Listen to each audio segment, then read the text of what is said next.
بسم اللہ الرحمن الرحیم اللہم صلی علی سیدنا و نبینا و مولانا محمد وعلی آل سیدنا و نبینا و مولانا محمد وبارک وسلم صلی علیہ اللہم صلی کہ ہم جس کام کا آغاز کر رہے ہیں اللہ تعالیٰ اس کام میں ہمارے ساتھ اپنی مدد شامل حال فرمائے اور اللہ میں اس کام کو پایا تکمیل تک پہنچانے کی توفیق عطا فرمائے۔ تمامی احباب اللہ سے نہایتی عاجزانہ دعا کر لیں، آمین۔ الحمدللہ رب العالمین والعاقبۃ للمتقین، الصلاۃ والسلام علی سید الانبیاء والمرسلین وعلی آلہ واصحابہ اجمعین۔ یا الہ العالمین، یا اکرم الاکرمین، یا اجود الاجودین، یا احسن الخالقین، یا دلیل المتحیرین، یا حنان و یا منان، یا حی یا قیوم، یا ذا الجلال والاکرام۔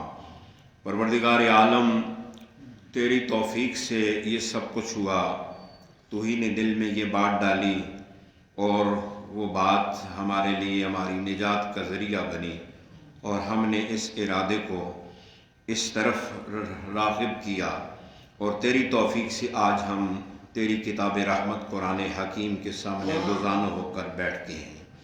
یا اللہ، قرآن مجید کی اس دورہ تفسیر قرآن کی کلاس کا آغاز تیری مدد سے کر رہے ہیں۔ یا اللہ، تو اپنے کرم کی خیرات عطا فرما۔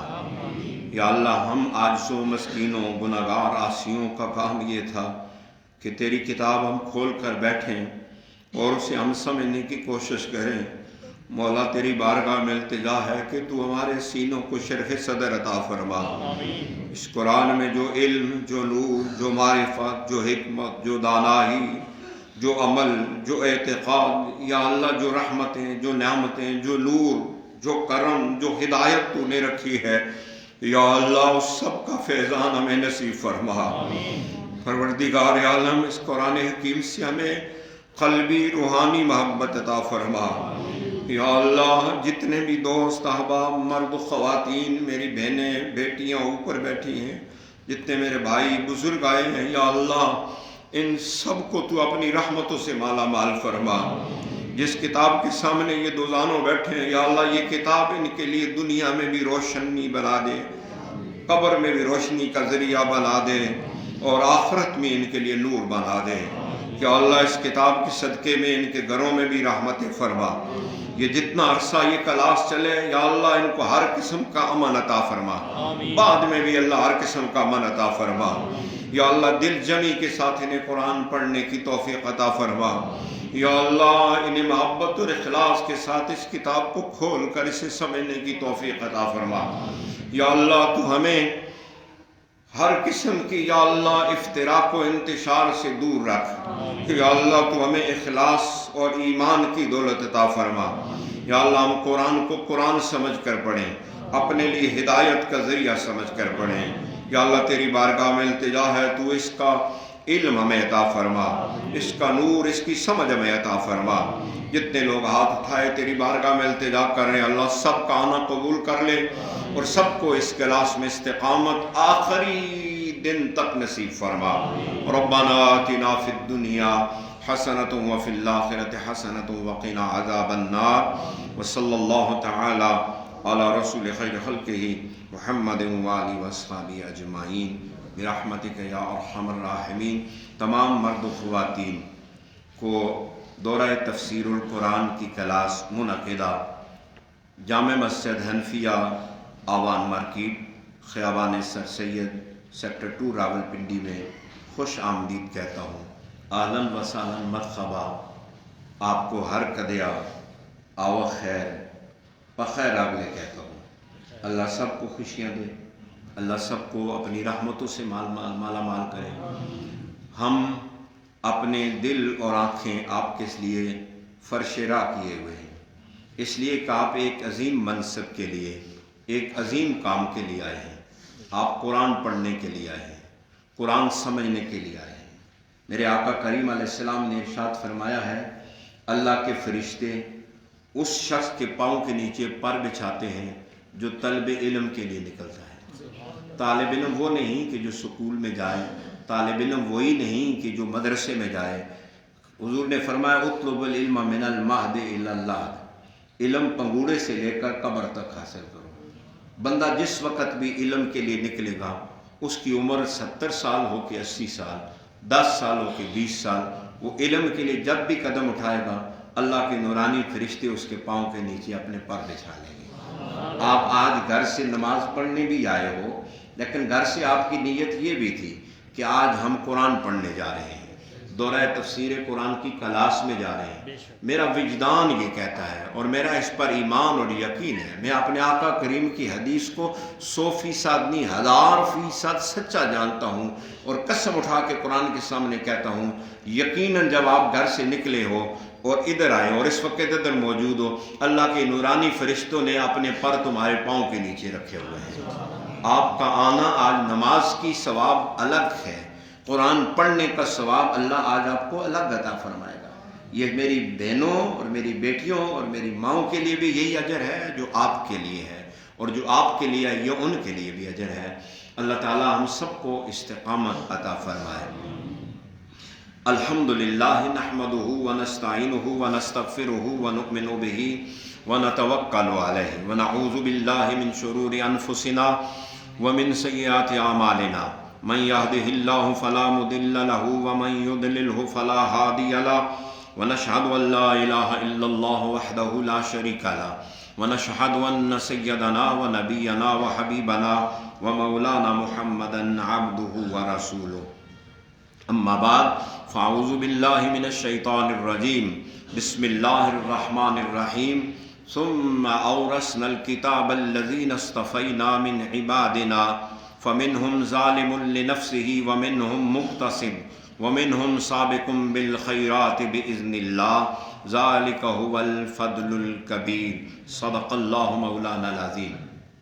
اللهم صل على سيدنا ونبينا ومولانا محمد وعلى آل سيدنا ونبينا ومولانا محمد وبارك وسلم صلی علیہ۔ حمد و صلات کے بعد معزز و مکرم و محتشم سامعین و سامعات، حاضرین و حاضرات، ناظرین و ناظرات، قرآن حکیم سے سورہ الفاتر کی آیت نمبر 32 پڑھنے کی سعادت پائی۔ اللہ ارشاد فرماتا ہے ثم اورثنا الکتاب الذین اصطفینا من عبادنا، پھر ہم نے وارث بنایا اپنی کتاب کا ان لوگوں کو جن کو ہم نے اپنے بندوں میں سے برگزیدہ کر لیا۔ فَمِنْهُمْ ظَالِمٌ لِنَفْسِهِ، بعض تو ان میں سے اپنی جانوں کے ساتھ زیادتی کرنے والے ہیں، وَمِنْهُمْ مُقْتَصِدٌ، اور ان میں سے بعض درمیانے حال والے ہیں، وَمِنْهُمْ سَابِقٌ بِالْخَيْرَاتِ بِإِذْنِ اللَّهِ، اور کچھ ان میں سے وہ ہیں جو نیکیوں میں سبقت لے جانے والے ہیں۔ ذَلِكَ هُوَ الْفَضْلُ الْكَبِيرُ، یہ اللہ کا بہت بڑا فضل ہے۔ یہاں پر اللہ تعالیٰ نے کتاب کی وراثت کا ذکر کیا ہے۔ کتاب سے مراد قرآن حکیم ہے۔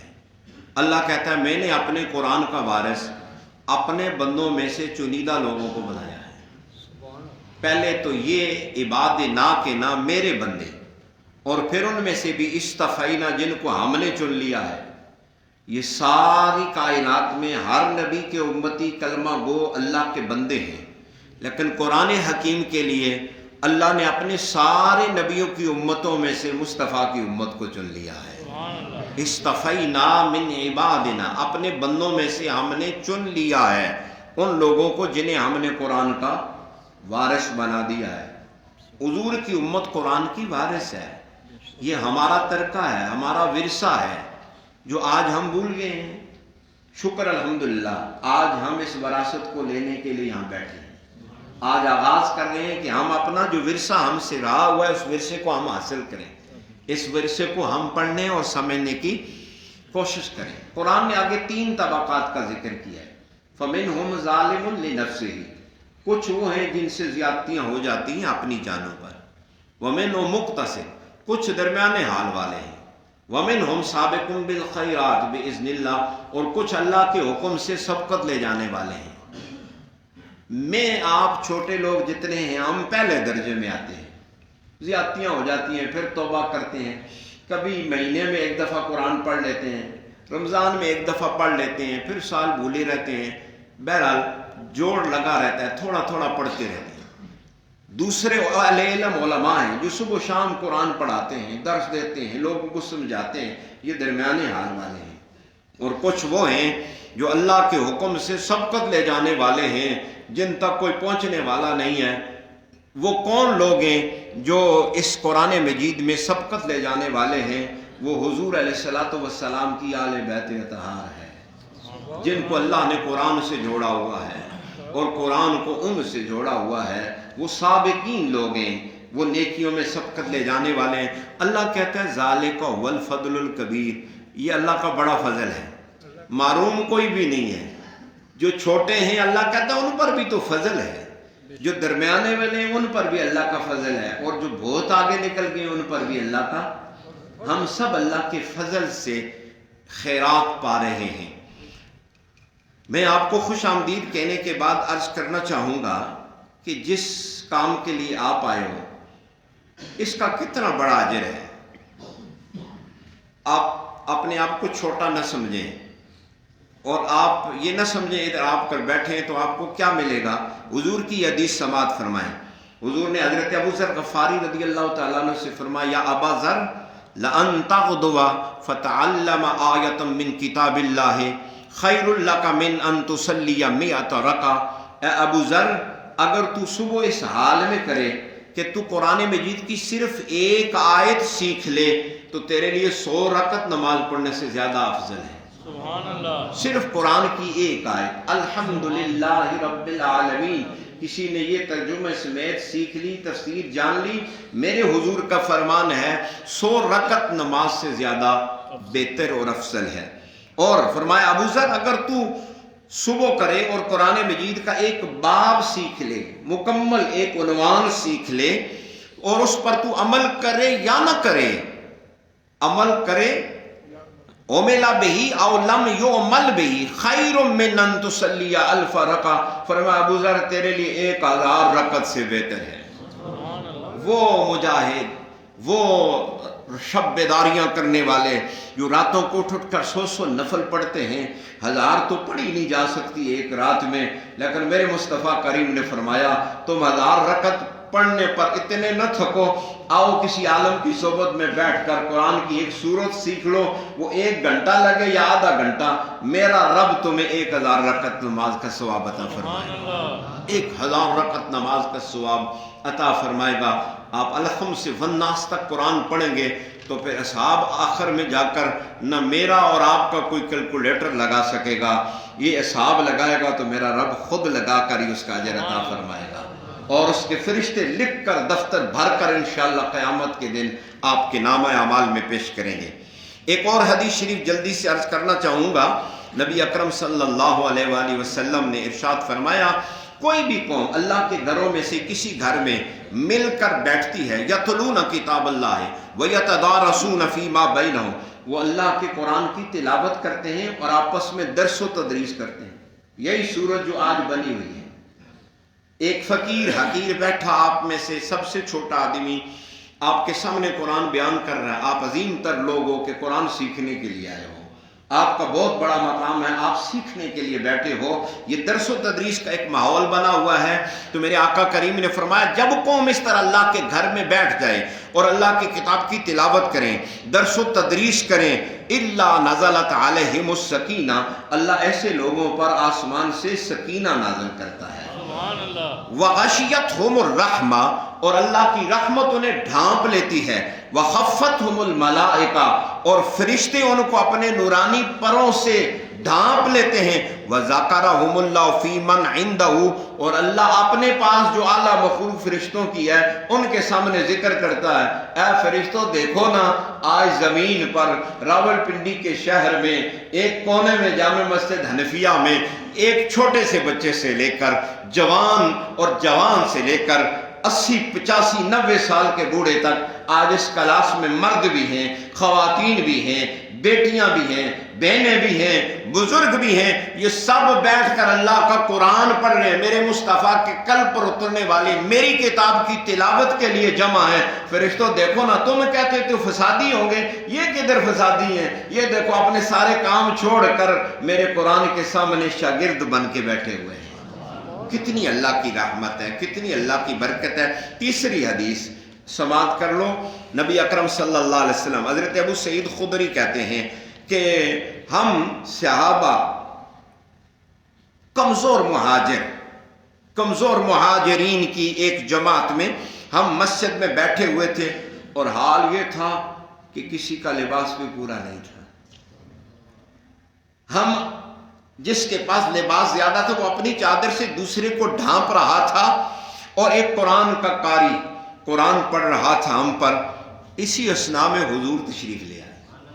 اذ جاء رسول اللہ صلی اللہ علیہ وسلم فقام علینا، حضور آ کر ہم پر کھڑے ہو گئے، اور جب حضور کھڑے ہو گئے تو سکت القاری، قرآن پڑھنے والا قاری چپ ہو گیا کہ مصطفیٰ آ گئے ہیں، صاحب قرآن آ گئے ہیں، اب میں کیا قرآن پڑھوں گا، وہ چپ ہو گیا۔ حضور صلاۃ والسلام نے سلام کیا، اور پھر حضور نے فرمایا ما کنتم تسنعون، تم کیا کر رہے ہو؟ ہم نے عرض کی یا رسول اللہ، ہم اللہ کا قرآن سن رہے ہیں، کتاب اللہ سن رہے ہیں۔ نبی اکرم صلی اللہ علیہ وسلم نے فرمایا الحمدللہ الذی جعل من امتی من امرت ان اصبر نفسی معاہم، شکر اس اللہ کا ہے کہ جس رب نے مجھے یہ حکم دیا ہے کہ میری امت میں ایسے لوگ پیدا کر دیے کہ جن کے پاس رب نے مجھے کہا اے محمد جا ان کے پاس بیٹھ جا، وَاصْبِرْ نَفْسَكَ مَعَ الَّذِينَ يَدْعُونَ، اے محبوبہ جا ان کے پاس جا کر بیٹھ جا جو صبح و شام مجھے یاد کرتے ہیں، میری کتاب پڑھتے ہیں، میرا قرآن پڑھتے ہیں۔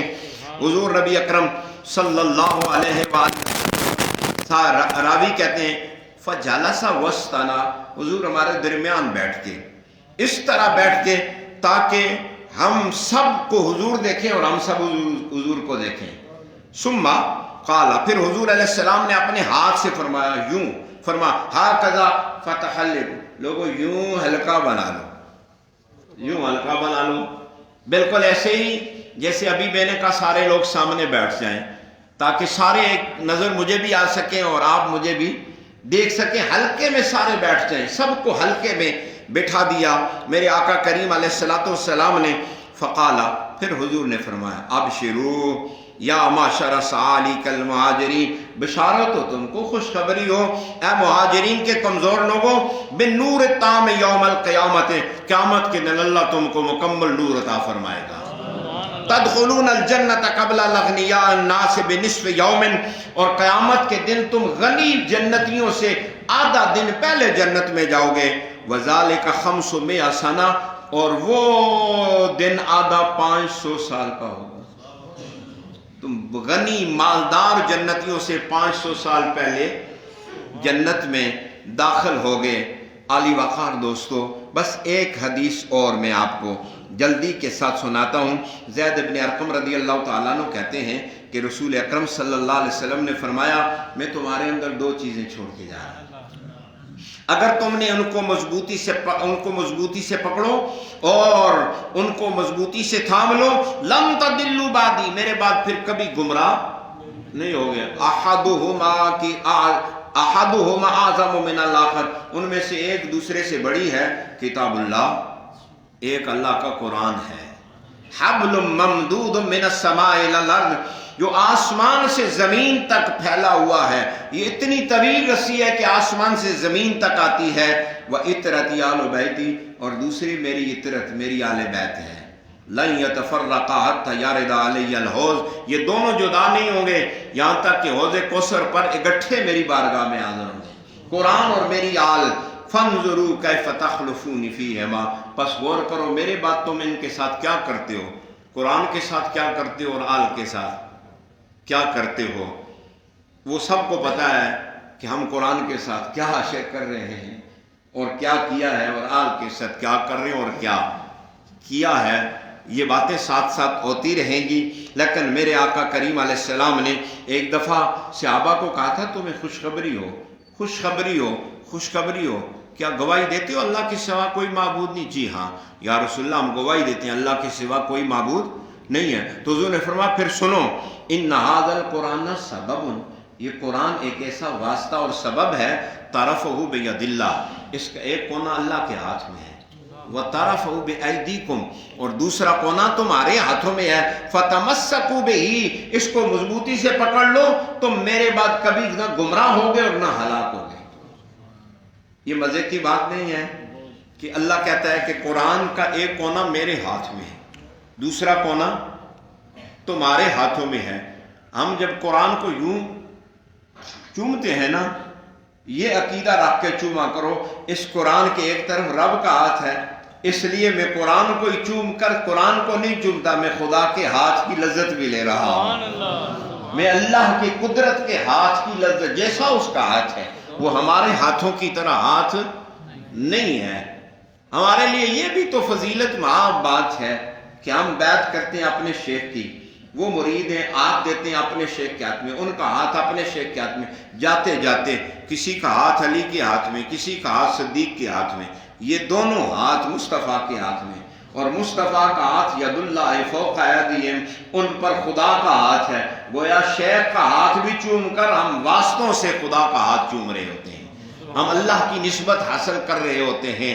ہم کیوں نہ اس شیخ کے لیے لمحے میں ہر لمحے دعا کریں کہ جس شیخ نے ہمیں یہ نسبت بھی عطا فرمائی جو ید اللہ والی ہے، اور انہوں نے ہمیں اللہ کا قرآن تھما دیا اور کہا کہ بس اس قرآن کو پڑھنا ہے، اس قرآن کو پڑھانا ہے، تو پھر کیوں نہ ہم ہر وقت ان کے لیے دعا کریں کہ یہ سارا فیضان تو انہی کا ہے اور انہی نے ہمیں یہ سکھایا ہے۔ مولا علی سے ایک دن حضور نے فرمایا علی قرآن پڑھ اور لوگوں کو پڑھا، ہر حرف کے بدلے تجھے 10 نیکیاں ملیں گی، اور جب فوت ہو جائے گا فَإِذَا مُتَّ مُتَّ شَهِيدًا، جب دنیا سے جائے گا تو اللہ تجھے شہید کر کے موت دے گا۔ اور علی قرآن لوگوں کو پڑھا، اور جب تیری موت آئے گی حجت الملائکۃ الی قبرک، فرشتے تیری قبر کی اس طرح زیارت کریں گے کما تحج الناس الی بیت اللہ العتیق، جس طرح لوگ کعبے کی زیارت کرنے کے لیے جاتے ہیں۔ یہ میں نے ترغیب کے لیے چند احادیث آپ کی سماعتوں کی نظر کی کہ آپ جس کام کے لیے آئے ہو وہ چھوٹا کام ہے، آپ جس مقصد کے لیے یہاں دوزانوں ہو کر بیٹھے ہو یہ اتنا عظیم کام ہے کہ اللہ کے فرشتے تمہارا انتظار کرتے ہیں، اللہ کے فرشتے تمہارے پاؤں کے نیچے پر بچھاتے ہیں، اللہ کے نبی اس عمل پر خوش ہوتے ہیں، اللہ اپنے فرشتوں کے سامنے اس کا ذکر و تذکرہ کرتا ہے، اللہ کی طرف سے سکینہ اترتا ہے، اللہ کی طرف سے رحمتیں نازل ہوتی ہیں، اللہ کے فرشتے نورانی پروں کے ساتھ آپ کی محفل کو ڈھانکے ہوئے ہیں، اور یہ ایسا عمل ہے کہ آپ قرآن سے ہاتھ لگاتے ہیں، ادھر خدا کے ہاتھ کا لمس اور اس کی لذت اللہ آپ کو عطا فرما دیتا ہے، اللہ آپ کو عطا فرما دیتا ہے۔ اللہ تعالیٰ آپ سب کو کرم سے مالا مال کرے۔ چند بنیادی باتیں عرض کرنا چاہوں گا آپ کو ترغیب دلانے کے بعد۔ اب دوسری بات جو عرض کر رہا ہوں، ایک شکریہ کے بعد، شکریہ سب سے پہلے اللہ کا کہ جس نے ہمیں توفیق دی، پھر اس کے حبیب کا کہ جس آقا کریم کی توجہ اور نگاہ سے یہ کام ہوا، پھر میں اپنے والدین کا کہ جنہوں نے مجھے اس دین کے راستے پر لگایا، اگر وہ نہ لگاتے تو آج پتہ نہیں میں بھی کسی جگہ کوئی اینٹیں لگا رہا ہوتا، کوئی ریڑھی لگا رہا ہوتا، کوئی کیا کام کر رہا تھا۔ اللہ میرے والد اور والدہ کو جنت میں کروٹ کروٹ رحمتیں عطا فرمائے، جنت الفردوس میں جگہ عطا فرمائے۔ پھر میں شکریہ ادا کروں گا اپنے ان اساتذہ کا جنہوں نے محنت کر کے مجھے علم کے 2 حرف سکھائے۔ آج میں اس قابل ہوا کہ میں قرآن کھول کے اس کو سمجھنے کی کوشش کر رہا ہوں۔ پھر میں شکریہ سب سے زیادہ ادا کروں گا اپنے اس ہادی، اس شیخ، اس پیر و مرشد کا کہ جنہوں نے ہمیں ہاتھ میں ہاتھ دے کر یہ نہیں کہا کہ مجھے شکرانہ لا کے دینا ہے، کبھی یہ نہیں کہا کہ مجھے نذرانہ دینا ہے۔ انہوں نے ایک ہی بات پہلے دن کہی تھی اور ہر دفعہ یہی کہتے ہیں کہ میں نے آپ کو بیعت کیا ہے، آپ میرے بیعت نہیں ہو، میں تو ذریعہ ہوں، کائنات میں مرشد اعظم حضور ہیں، آپ بیعت مصطفیٰ کے، میں ایک واسطہ بناؤں آپ کو حضور تک پہنچانے کا، حضور تک پہنچا دیا ہے۔ بس میرا ایک ہی مطالبہ ہے کہ میں نے آپ کو یہ قرآن دیا ہے، بس صبح پڑھو قرآن، شام پڑھو قرآن، یہی ہے پیغام ریاض حسین کا۔ بس اللہ کا قرآن پڑھنا، آپ نے قرآن پڑھانا ہے۔ وہ میرا مرید ہی نہیں ہے جو دن میں قرآن کا ایک رکوع نہ پڑھے، وہ میرا مرید نہیں ہے، وہ میرا شاگرد نہیں ہے جو قرآن سے تعلق نہ رکھے۔ ہم ان شیخ کا کیوں نہ شکریہ ادا کریں کہ جنہوں نے ہمیں قرآن کے ساتھ لگا دیا ہے۔ الحمدللہ آپ کی اس جامع مسجد حنفیہ میں 6 سال پورے ہو گئے۔ خطابت کے 20 اکتوبر 2017 کو پہلا جمعہ پڑھانے کی سعادت نصیب ہوئی، اور مسلسل اس وقت سے لے کر آج تک جمعے کے خطبے۔ آج ہو گیا نومبر 24، 20 اکتوبر 6 سال 1 مہینہ 4 دن میری خطابت کی عمر کے یہاں پر ہو گئے، اور امامت شروع کی ہے 19 فروری 2018 کو، اور 19 فروری 2024 کو 6 سال امامت کے، یعنی نماز جمعہ سب کے ہو جائیں گے۔ صرف جمعہ کے 6 سال 1 مہینہ آج چوتھا دن ہے۔ میں اللہ کا شکر ادا کرتا ہوں، ان 6 سالوں میں اللہ نے مجھے میرے رات دن ضائع نہیں کیے، مجھ سے اللہ نے دین کی خدمت لی ہے بحمداللہ تبارک و تعالیٰ۔ اس سے پہلے یہ قرآن جو آج ہم کھولنے جا رہے ہیں، یہ آج کھولنے جا رہے ہیں، لیکن اس سے پہلے کھلا ہوا ہے جامع مسجد حنفیہ میں۔ میرے نمازی دائیں میں بیٹھے گواہ ہیں الحمدللہ۔ ایک دفعہ پورا قرآن الحمد سے والناس تک، یہ بزرگ سفید نور چمکتے چہروں والے بھی گواہی دیں گے کہ ایک دفعہ یہ قرآن مجید الحمد سے والناس تک مکمل تفصیل کے ساتھ ہم نے ختم کیا۔ دوسری دفعہ آج رات کو جو کلاس میں احباب بیٹھے تھے وہ گواہی دیں گے کہ ہم نے 14واں سپارہ مکمل کیا ہے۔ 14واں سپارہ مکمل کیا ہے، اس کا نشانی ادھر ہی رکھی ہے، اور یہ عرض کیا ہے کہ ہم 65 دنوں کے بعد، یہ کلاس ختم ہونے کے بعد پھر اس سے آگے ہم 15واں سپارہ شروع کریں گے، 15واں سپارہ شروع کریں گے۔ اور وہ میرا خیال لگتا ہے مجھے رجب کا مہینہ آ جائے گا تو سبحان الذی اسریٰ بعبدہ سے ہم پھر مصطفیٰ کی معراج کو بیان کریں گے۔ وہ انشاءاللہ ہمارا وہ کلاس چل رہی ہے، وہ پرماننٹ ہے۔ وہ میں نے جب پہلی کلاس ختم کی تو درمیان سے کچھ عرصہ ذرا سا وقفہ ہوا، تو میرے دوست جو کلاس میں تھے وہ صبح بھی شام بھی کب شروع کرو گے جلدی کرو، وہ کلاس شروع کرو۔ ہماری تو عادت بنی ہوئی ہے۔ میں نے کہا اللہ کے دین کے کام میں عادت بن جائے وہ کتنی بابرکت عادت ہوتی ہے۔ یہ دوسرا شروع ہے۔ اور اس کے علاوہ فجر کی نماز میں الحمدللہ اللہ کا کرم اور اللہ کا فضل ہے کہ ہم سورہ حج پڑھ رہے ہیں، اور وہ ایک دو آیتوں پر وہ تفصیلی درس ہوتا ہے، وہ تیسری جگہ وہ بھی قرآن کھلا ہوا ہے۔ فجر کی نماز میں ایک الگ قرآن کھلا ہوا ہے، عشاء کے بعد ایک الگ قرآن کھلا ہوا ہے، اور آج اللہ کے فضل سے ہم ایک اور قرآن نئے سرے سے کھول رہے ہیں جو 65 روزہ میں مکمل کرنے کی سعادت پائیں گے انشاءاللہ۔ اللہ کا کرم ہے، اس کا شکر ہے، اس کی رحمتیں، اس کی عنایتیں ہیں۔ پچھلے دنوں بیمار ہو گیا تو 1 مہینہ بہت ڈسٹرب رہا۔ آپ دوستوں نے بہت محبت کی، ساروں نے، اللہ آپ کو عزتیں عطا فرمائے۔ میں تھوڑا سا افاقہ سمجھا تو میں نے کہا پتہ نہیں زندگی کب ختم ہو جائے، چلو اس بیماری کا کوئی صدقہ اتار دوں۔ بس یہ دورہ تفسیر اور قرآن و صدقہ اتارنے کے لیے شروع کی ہے۔ مجھے کئی دوست پوچھتے ہیں آپ بیمار ہو، کوئی تھوڑا وقفہ کر لیتے، کوئی تھوڑا آرام کر لیتے پھر پڑھاتے۔ میں نے کہا اسی لیے تو شروع کیا ہے کہ بیمار ہوں کہ قرآن کے سامنے بیٹھوں گا۔ شفاء لما فی الصدور، اللہ کہتا ہے یہ سینوں میں بیماریوں کی شفا ہے۔ قرآن کھلے گا، ہم پڑھیں گے تو اللہ ہمیں شفا عطا فرما دے گا انشاءاللہ۔ اسی ارادے سے یہ قرآن کا آج ہم آغاز کر رہے ہیں۔ بنیادی باتیں، پہلی بات، قرآن کریم کو جب ہم شروع کر رہے ہیں تو ہم کس نظر سے قرآن پڑھیں؟ سب سے پہلی بات جو آپ سب دوستوں سے میری گزارش ہے، جب قرآن آپ نے کھول لیا ہے، کسی کا کوئی نظریہ ہے، کوئی عقیدہ ہے، اس کی کوئی فکر بنی ہوئی ہے، تو برائے مہربانی میرے سمیت ہم سب اپنی فکر نظریے دروازے سے باہر چھوڑ کے آئیں۔ ہم نے اپنے عقیدے، اپنے بنائے ہوئے نظریات پر کوئی دلیل نہیں ڈھونڈنی۔ ہم نے قرآن کے سامنے بیٹھنا ہے، اللہ ہمیں کچھ بھی نہیں آتا، ہم راستہ تلاش کر رہے ہیں، ہمیں سیدھا راستہ دکھا دے۔ اب قرآن جو کہتا جائے اسے مانتے جاؤ، وہ میرا بھی عقیدہ ہے اور وہ آپ کا بھی عقیدہ ہے، وہ سب کا عقیدہ ہے۔ قرآن مجید جو ہمیں ہدایت دے، جو ہماری رہنمائی کرے، ہم بدلیں، قرآن کو نہ بدلیں۔ ہمارے ہاں ہوتا دستور یہ ہے کہ ہم قرآن کو بدلتے ہیں، اپنے عقیدے نظریے گھڑ کر اس کے مطابق آیتوں کے معنی مفہوم لیتے ہیں. یہ کام ہم نہیں کریں گے، نہ ہمیں کرنا چاہیے، بلکہ ہم قرآن پڑھیں گے. قرآن کہے گا جھوٹ نہ بولو تو ہم خود کو بدلیں گے. قرآن کہے گا ظلم نہ کرو تو ہم نے خود کو بدلنا ہے. قرآن کہے گا نماز پڑھو تو ہم نے خود کو بدلنا ہے اور نماز کی طرف آنا ہے. تو قرآن مجید اس نظریے سے پڑھنا ہے کہ قرآن ہماری رہنمائی کرے، قرآن ہمیں ہدایت دے. ہم نے قرآن میں ہدایت تلاش کرنی ہے.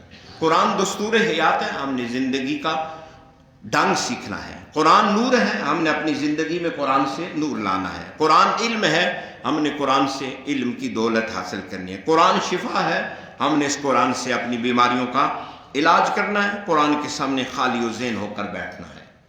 دوسری بات، قرآن مجید جب ہم کھول رہے ہیں تو کتاب ہدایت میں 3 طرح کی آیات ہیں. قرآن مجید میں 3 طرح کی آیات ہیں. ایک وہ آیتیں ہیں جن کا معنی ہی نہیں ہے، جن کا معنی ہے لیکن ہمیں نہیں آتا.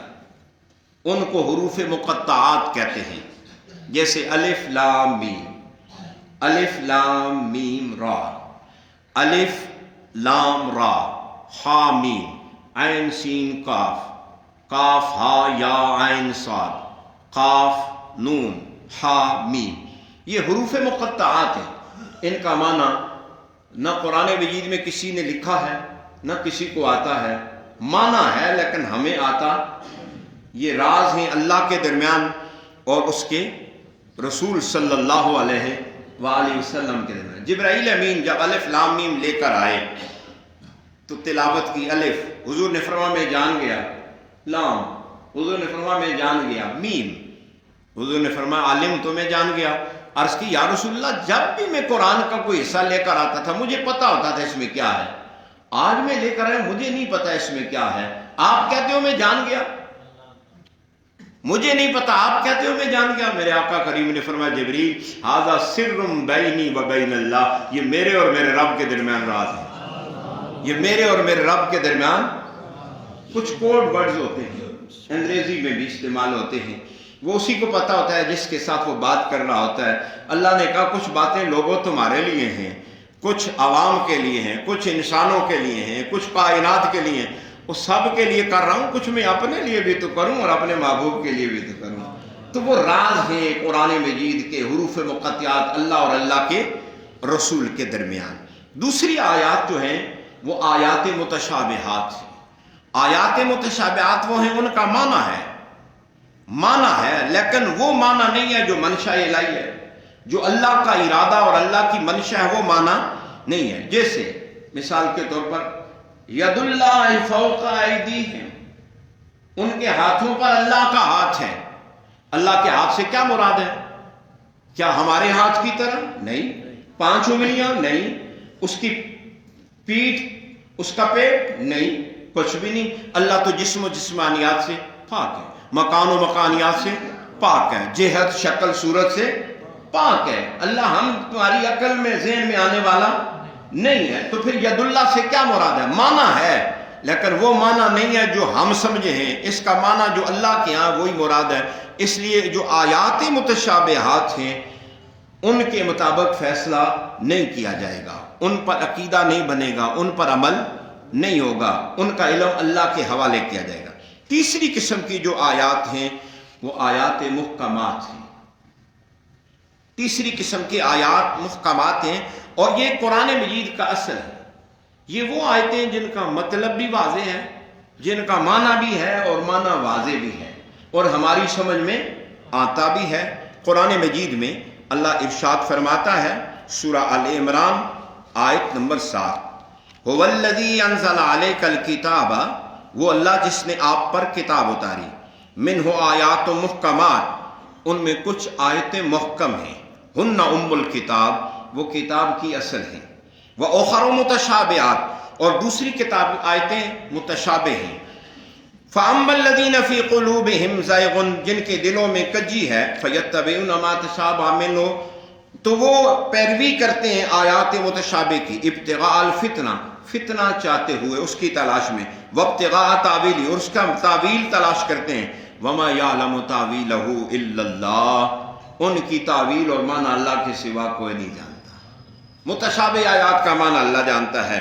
والراسخون فی العلم، اور جو علم میں پختہ لوگ ہیں، ایک معنی یہ ہے کہ اللہ ان کو ان کا علم دے دیتا ہے۔ اور یقولون آمنا بہ کل من عند ربنا، وہ کہتے ہیں سب ہمارے رب کی طرف سے، ہم اس پر ایمان لاتے ہیں۔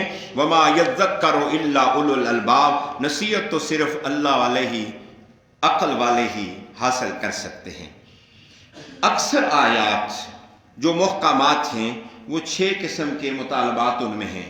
امر ہے، اللہ نے کوئی کسی کام کے کرنے کو حکم دیا ہے، یا نہیں ہے، کسی کام کے کرنے سے منع کیا ہے، یا اس میں تبشیر ہے، اللہ نے کوئی بشارت دی ہے، خوشخبری دی ہے، بشر الذین آمنوا وعملوا الصالحات ان لہم جنات تجری، تمہیں جنت کی بشارت ہو، یا وہ انذار ہے، ڈرایا ہے کہ جہنم سے بچو، یا اس میں قصص ہیں، سابقہ انبیاء کے قوموں کے واقعات، یا اس میں امثال ہے، اللہ نے تمثیلات بیان فرمائی ہیں۔ وہ آیات جو محکمات ہیں وہ متشابہات کی طرح مخفی نہیں ہیں، ان میں بھی 2 طرح کی آیتیں ہیں۔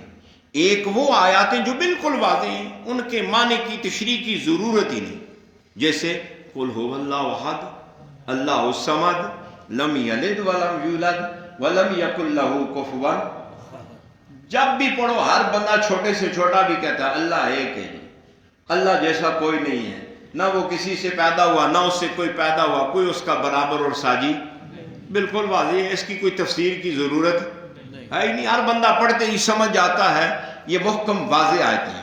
کچھ وہ آیتیں ہیں جو محکم آیات ہیں، ان کے معنی اتنے صریح نہیں ہیں اور واضح نہیں ہیں، ایسی آیات کے لیے تفسیر کی ضرورت ہے۔ ہم دورہ تفسیر پڑھنے جانے ہیں، اس لیے میں تھوڑی تمہید سے آ رہا ہوں۔ ان آیات کی ہمیں تفسیر کی ضرورت ہے۔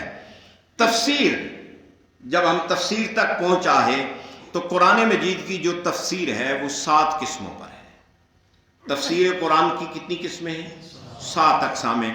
پہلی قسم تفسیر القرآن بالقرآن، قرآن کی تفسیر قرآن کے ساتھ کرنا، یہ تفسیر کا سب سے اعلیٰ درجہ ہے، سب سے اعلیٰ درجہ ہے کہ قرآن خود قرآن کی تفسیر کرتا ہے۔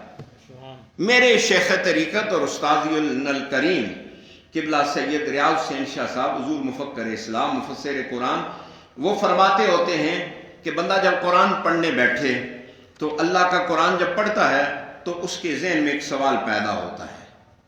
جب کوئی آیت پڑھتا ہے، ترجمہ پڑھتا ہے، تو خود قرآن ایک سوال پیدا کرتا ہے، ایک سوال آتا ہے، بندہ اس سوال کو لکھ لے یا یاد رکھ لے اور کسی سے نہ پوچھے، قرآن پڑھنے لگ جائے، آگے پڑھے، اس کا جواب اللہ اگلی صفحے پر دے دے گا، نہیں تو اگلے رکوع میں دے دے گا، نہیں تو اگلے سپارے میں دے دے گا، اگلا جواب آئے گا اور سوال پیدا ہوں گے، 10 سوال ہو جائیں گے، آپ پڑھتے جاؤ، آپ کے سوالوں کے جواب خود قرآن دیتا جائے گا، والناس تک پہنچو گے، آپ کے کچھ سوالوں کے جواب ہو جائیں گے، کچھ رہ جائیں گے، پھر شروع کر دو، اللہ پھر تمہیں جواب دے دے گا، اور پھر اور سوال پیدا ہو جائیں گے، تم قرآن پڑھتے جاؤ، تمہارے سوال پیدا ہوتے رہیں گے، اللہ خود اپنے تمہارے سوالوں کے جواب بھی دیتا رہے گا۔ اس نظریے کے ساتھ آپ قرآن مجید پڑھیں، قرآن خود جواب دیتا ہے۔ یہ تفسیر جو قرآن کی تفسیر کرتا اعلیٰ درجہ ہے۔ مثال کے طور پر ہم سورہ فاتحہ میں بھی آیت پڑھیں گے، نماز میں پڑھتے ہیں اہدنا الصراط اے اللہ ہمیں سیدھے راستے پر چلا۔ وہ سیدھا راستہ کون سا ہے؟ صراط الذین انعمت علیہم، جن پر تو نے انعام کیا ہے۔ کن پر انعام کیا ہے؟ اب خود دیکھو، پہلا سوال اہدنا الصراط المستقیم، اے اللہ ہمیں سیدھے راستے پر، سوال پیدا ہو گیا سیدھا راستہ کون سا ہے؟ قرآن نے ساتھ ہی جواب دیا، صراط الذین، انعام یافتہ لوگوں کا راستہ، سیدھا فوراً جواب آ گیا۔ لیکن پھر سوال پیدا ہو گیا، وہ انعام یافتہ لوگ کون ہیں؟ کن پر اللہ نے انعام کیا ہے؟ تو آپ آگے چلیں، آپ سورہ النساء میں پہنچ جائیں گے تو سورہ نساء میں اس کا جواب آ جائے گا، وَمَن يُطِعِ اللَّهَ وَالرَّسُولَ فَأُولَٰئِكَ مَعَ الَّذِينَ أَنْعَمَ اللَّهُ عَلَيْهِم مِّنَ النَّبِيِّينَ وَالصِّدِّيقِينَ وَالشُّهَدَاءِ وَالصَّالِحِينَ وَحَسُنَ أُولَٰئِكَ رَفِيقًا۔ جس نے اللہ اور اللہ کے رسول کی اطاعت کی یہ وہ لوگ ہیں جن پر اللہ نے انعام فرمایا، انبیاء ہیں، صدیقین ہیں، شہداء ہیں اور صالحین اولیاء اللہ ہیں۔ تو قرآن نے خود جواب دے دیا، سوال کا جواب بھی ہو گیا اور قرآن کی تفسیر قرآن سے۔ یہ سب سے اعلیٰ درجہ ہے قرآن کی تفسیر کا کہ بندہ قرآن کی آیت پڑھے، اس آیت کی دوسری آیت تفسیر کر دے۔ دوسرا درجہ تفسیر القرآن کا ہے، تفسیر القرآن بالحدیث، قرآن کی تفسیر حضور کی حدیث سے۔ حضور کی حدیث کے ساتھ یہ دوسرا بڑا درجہ ہے کہ اللہ نے اپنے محبوب صلی اللہ علیہ وسلم پر قرآن اتارا ہے، اور اللہ نے اپنے محبوب کو خود قرآن کے سارے معنی مفاہیم سکھا دیے۔ الرحمن علم القرآن، رحمان نے اپنے بندہ خاص محمد مصطفیٰ کو قرآن پڑھا دیا، اور پڑھایا بھی ایسے کہ سنقرئک فلا تنسیٰ، ایک ایک حرف کر کے محبوبہ پڑھائیں گے، پھر آپ کبھی بھولو گے؟ مصطفیٰ کے علم میں نسیان، بھول چوک، اللہ نے حضور کو غوائل بشریت اور بھول چوک اور خطا سے بالکل مبرہ، منزہ اور معاف فرما دیا ہے۔ یہ اللہ کا قرآن جو اللہ نے اپنے حبیب کو سکھایا اور سند دے دی کہ محبوبہ آپ کبھی بھولو گے؟ کسی کائنات کی کوئی یونیورسٹی، کالج، مدرسہ یہ سند نہیں دے سکتا کہ وہ بھولے گا نہیں۔ اگر یہ سند دی ہے تو خدا نے دی ہے، کسی کو دی ہے تو محمد مصطفیٰ کو دی ہے، آپ کبھی نہیں بھولو گے۔ یہ سند ہے۔ میرے مصطفیٰ کریم علیہ السلام نے قرآن کی جو تفسیر کی ہے، اللہ نے یہ حق دیا ہی پہلا مصطفیٰ کو ہے۔ سورہ نحل میں اللہ فرماتا ہے وَأَنزَلْنَا إِلَيْكَ الذِّكْرَ لِتُبَيِّنَ لِلنَّاسِ مَا نُزِّلَ إِلَيْهِمْ وَلَعَلَّهُمْ يَتَفَكَّرُونَ۔ سورہ النحل 44ویں آیت ہے، یہ 16ویں سورہ ہے۔ اللہ فرماتا ہے اے حبیب ہم نے آپ کی طرف ذکر یعنی قرآن نازل کیا، لِتُبَيِّنَ لِلنَّاسِ تاکہ آپ لوگوں کو کھول کر بیان کریں، اس کی تفسیر بتائیں، اس کی تشریح بتائیں۔ مَا نُزِّلَ إِلَيْهِمْ وَلَعَلَّهُمْ يَتَفَكَّرُونَ، جو ان کی طرف اتارا گیا ہے تاکہ وہ غور و فکر کر سکے۔ حضور نے جو حدیث کے ساتھ تفسیر کی، مثال کے طور پر اللہ نے فرمایا اقیموا الصلاۃ، نماز قائم کرو۔ اب نماز کیسے پڑھیں؟ نماز کی رکعتیں کتنی ہوں؟ نماز میں رکوع، سجدہ، قومہ، جلسہ کہاں سے آئے؟ صحابہ نے جب یہ آیت سنی تو حضور کے پاس گئے، یا رسول اللہ، اللہ نے کہا اقیموا الصلاۃ، قرآن کہتا ہے نماز قائم کرو، تو ہم کیسے پڑھیں؟ کیسے نماز پڑھیں؟ حضور نے فرمایا پریشان نہ ہو، آؤ صلو کما رأیتمونی اصلی، آؤ میں پڑھ کے بتاتا ہوں، مجھے دیکھتے جاؤ، جو میں کرتا جاؤں تم بھی کرتے جاؤ، بس یہی نماز ہے۔ جو میں پڑھتا جاؤں تم بھی پڑھتے جاؤ، یہی۔ اب نماز میں قرآن تھوڑا ہے، حدیثیں زیادہ ہیں۔ کوئی بھی آپ زکوٰۃ لے لو تو زکوٰۃ مصطفیٰ کے حکم سے سمجھ آئے گی، روزہ حضور کے حکم سے سمجھ آئے گا، زکوٰۃ حج حضور کے حکم سے سمجھ آئے گا۔ تو گویا حدیث سے قرآن کی، ہم نماز پڑھتے ہیں اللہ اکبر، پھر کیا پڑھتے ہیں؟ ثنا۔ قرآن میں ہے کہیں ثنا؟ یہ تو حضور نے بتائی۔ پھر پڑھتے ہیں اعوذ باللہ من الشیطان الرجیم، یہ لفظ اعوذ باللہ کے بھی قرآن میں نہیں، یہ ہے فاستعذ باللہ من الشیطان، لیکن اعوذ باللہ نہیں ہے، یہ حضور نے سکھایا۔ بسم اللہ قرآن ہے، الحمدللہ قرآن ہے، سورت ملانا قرآن ہے۔ آگے پھر ہم کہتے ہیں اللہ اکبر، چلو اللہ اکبر کا لفظ قرآن میں ہے، لیکن جب ہم پڑھتے ہیں سبحان ربی العظیم، یہ بھی حدیث میں آیا۔ سمع اللہ لمن حمدہ، حدیث میں آیا۔ ربنا ولک الحمد، حدیث میں آیا۔ اللہ اکبر سبحان ربی الاعلیٰ، حدیث میں ہے۔ اللہ اکبر ہم جلسے سے قیام سے اٹھتے ہیں اور قوما کرتے ہیں، ربنا ولک الحمد حمدا کثیرا طیبا مبارکا فی، حدیث ہے۔ دو سجدوں کے درمیان جلسے میں بیٹھتے ہیں، پڑھتے ہیں اللہ مغفر لی وارحمنی واہدنی وارزقنی، حدیث میں ہے۔ قعدے میں بیٹھتے ہیں التحیات للہ والصلوات، حدیث ہے۔ اللہم صلی علی محمد وعلی آل محمد، حدیث ہے۔ اور پھر آگے ہم کوئی بھی دعا پڑھ لیں، کیا قرآن کی پڑھیں یا حدیث کی پڑھیں؟ قرآن کی پڑھیں کہ چلو آیت ہے، لیکن کوئی دعائیں حضور نے بھی سکھائی ہیں تو وہ حدیث ہیں۔ السلام علیکم ورحمۃ اللہ، حدیث ہے۔ نماز میں زیادہ تو حدیث ہے، نماز میں زیادہ تو مصطفیٰ کے اقوال ہیں، تو پھر نماز تو ہے ہی حضور کی اداؤں کا نام ہے، حضور کی اداؤں کا نام ہے۔ یہ دوسرا درجہ ہے تفسیر کا، تفسیر القرآن بالحدیث۔